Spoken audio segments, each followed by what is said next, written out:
এই মুহূর্তে যে ব্রেকিং নিউজটা আসছে এটা অত্যন্ত উদ্বেগের ব্রেকিং নিউজ। পাকিস্তানি জঙ্গিদের খোঁজে এই মুহূর্তে চিরুনি তল্লাশি চলছে বিহারের বিভিন্ন জেলাতে।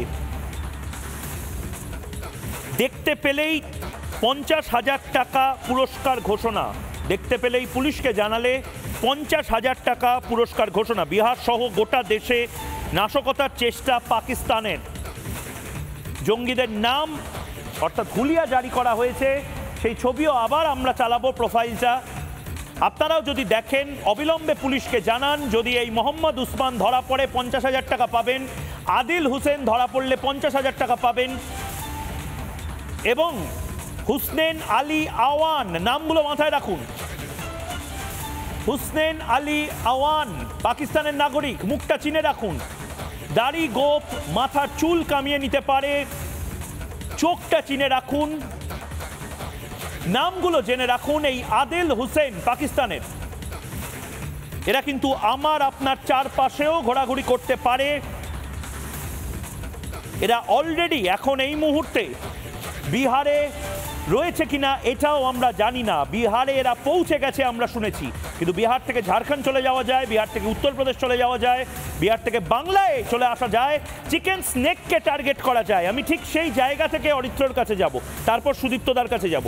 অরিত্র, এটা একটা সিরিয়াস জায়গা যেখানে দুটো অ্যাসপেক্ট আছে। এক, আমাদের ভারতের গ্রোথ স্টোরিটা যেটা, সেই গ্রোথ স্টোরিটা আটকে যাবে যদি এই অনুপ্রবেশ, এই এসআইআরগুলোকে বন্ধ করে দেওয়া হয়, অনুপ্রবেশকারীরা ঢোকে, জঙ্গিবাদ যদি আমরা বেশি করে এই মুহূর্তে ক্ষতিগ্রস্ত হই। এটা একটা দিক। আরেকটা দিক হলো পাকিস্তানি জঙ্গিরা কিন্তু বারবার করে বাংলাদেশের পাকিস্তানের ডেপুটি প্রাইম মিনিস্টার তিনি এসে মিটিং করেছেন আমাদের কাছে নির্দিষ্টভাবে। আমি একদম কনফিডেন্সিয়াল যে ফাইল, কাগজ মোহাম্মদ ইউনুসের টেবিলের, সেখান থেকে কোট করে সূত্রের খবর বলছি, আইএসআই অ্যাক্টিভ রয়েছে ব্রাহ্মণবেড়িয়ার মতন বিভিন্ন জায়গাতে বাংলাদেশের। এবং অদ্ভুতভাবে এই 3 জঙ্গি তারা কিন্তু পূর্ব দিকে এবার এসেছে। টার্গেটটা হয়তো চিকেন স্নেক হতে পারে, টার্গেটটা বাংলা হতে পারে। বাংলাকে সবক শিখিয়ে ভারতকে সবক শেখানো। অরিত্র, দেখুন, দুটো পার্টে আনসার দিই। প্রথম কথা হচ্ছে যে ভারতবর্ষকে এখনও পশ্চিমের বিভিন্ন দেশগুলি উপনিবেশ হিসেবেই দেখে এবং দেখতে চায়। সেই জায়গায় ভারতবর্ষ তার যে পূর্ণ স্বরাজ কিংবা আত্মনির্ভর ভারত, এই কনসেপ্টকে যেভাবে আমরা বাস্তবায়িত করতে চেষ্টা করছি এখন বিভিন্ন রকমভাবে, সেটা ইনফ্রাস্ট্রাকচারের ডেভেলপমেন্ট, কর্মক্ষেত্র, বিজ্ঞান, বিভিন্ন জায়গাতে আমরা যেভাবে নিজেদের প্রতিষ্ঠা করবার চেষ্টা চালিয়ে যাচ্ছি, তাতে পশ্চিমের দেশের খুব গাত্রদাহ হচ্ছে।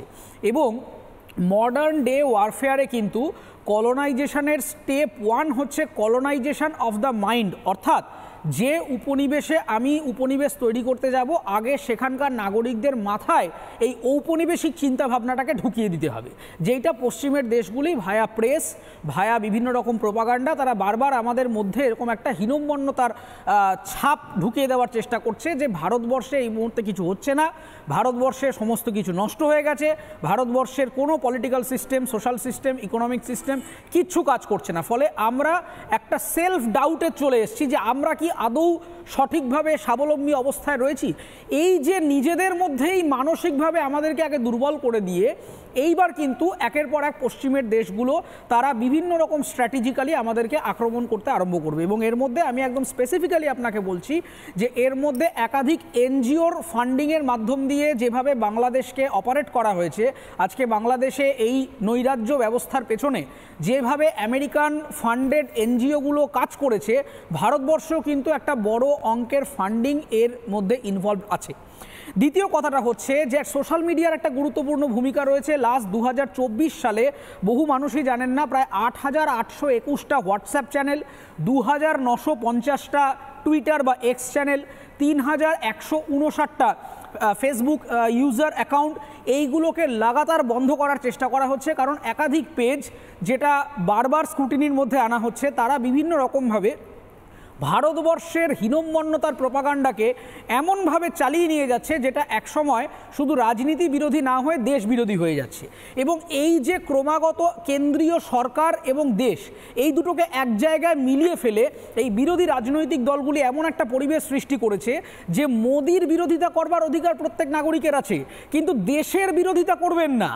এই জায়গাটাকে গুলিয়ে দিয়ে যে আমাকে যদি বিজেপির বিরোধিতা করতে হয় আমাকে রাষ্ট্রদ্রোহী হতে হবে, এই রকম একটা মানসিকতা আস্তে আস্তে লেটেন্টলি ঢুকিয়ে দেওয়া হচ্ছে। এবং আপনি রাহুল গান্ধীর ইন্টারভিউটা দেখালেন, আমার খুব অবাক লাগছে। আপনারা জানেন নিশ্চয়ই যে কিছুদিন আগে এলাহাবাদ হাইকোর্ট একটা মামলা, পুরনো রিট পিটিশন রিওপেন করেছে, যেখানে রাহুল গান্ধীর বিদেশি পাসপোর্ট পাওয়া গেছে বলে এরকম ইনপুট আছে। 831 নম্বর মামলা, যেটা এখন পেন্ডিং রয়েছে।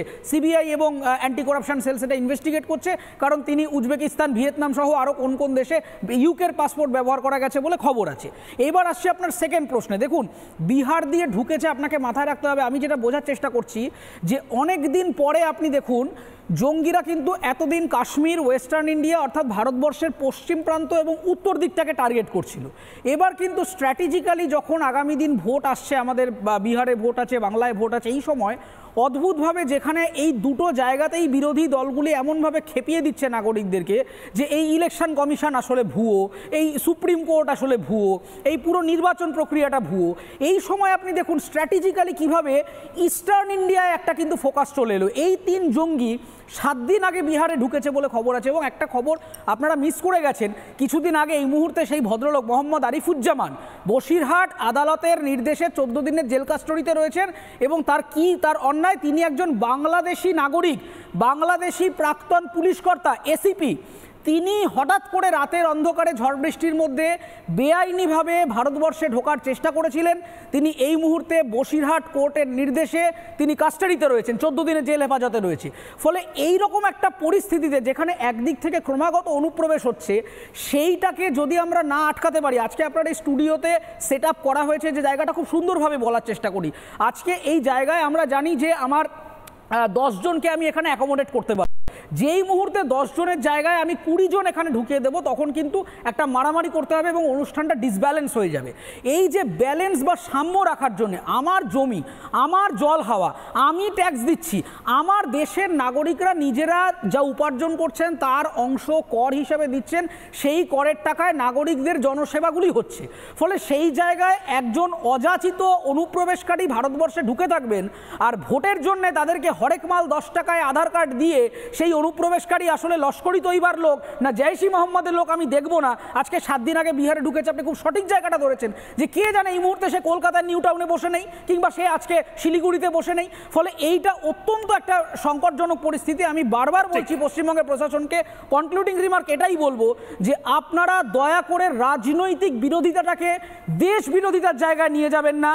প্রত্যেকটা ডকুমেন্টকে এইভাবে আজকে ছেলে খেলার জায়গায় যখন যাকে পারছেন বুকে জড়িয়ে নিচ্ছেন, সে রোহিঙ্গা না সে অনুপ্রবেশকারী না সে সন্ত্রাসবাদী, সেটা দেখার প্রয়োজন বোধ করছেন। নানা ধরনের কন্টেন্ট দেখার জন্য লাইক করুন, শেয়ার করুন আমাদের ফেসবুক পেজ, সাবস্ক্রাইব করুন আমাদের ইউটিউব চ্যানেল। পাশাপাশি অন্যান্য ব্রেকিং নিউজের জন্য অবশ্যই চোখ রাখুন রিপাবলিক বাংলায়।